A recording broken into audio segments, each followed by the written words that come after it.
Guck mal, letztens kommt ein Bruder zu mir, der sagt zu mir, ich habe mit jemandem diskutiert über Islam. Und da hat er zu mir gesagt, wer hat das Meer erschaffen? Allah. Da habe ich gesagt, Allah. Wer hat den Fisch erschaffen? Sagt Allah. Wer hat die Sonne erschaffen? Allah. Dann sagt er, wer hat Allah erschaffen? Und dann sagt er, boah, da hat er mich Schachmacht gesetzt. Ich sage ihm, Subhanallah, Achi.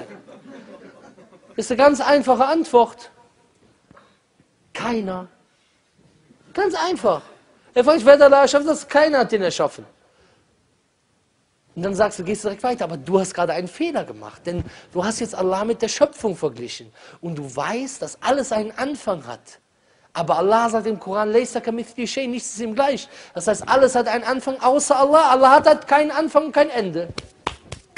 Bumm, Ende aus. Mehr brauchst du gar nicht zu erklären. Da brauchst du nicht weiter zu philosophieren, durch die Luft zu fliegen. Ganz einfach. Das sind ganz einfache Antworten. Und deswegen, Brüder, macht alle mit bei dem Dauerkurs. Brüder, ich würde mich freuen, weil ich mache das, wer weiß, wie lange wir noch leben. Ich will, dass wir demnächst hier, die haben sich gefreut, die haben uns jetzt wachgerüttelt. Letzten Mittwoch haben sie uns geärgert, jetzt ärgern wir die, Alhamdulillah. Machen wir 1000 Leute, die gelernt haben, Dauer zu machen. Nur auf diese Sache spezialisiert.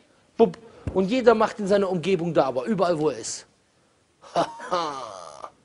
Du meinst, wie viele dann inshallah zum Islam übertreten? Möge Allah das ganze Land zum Islam übertreten lassen. Amen.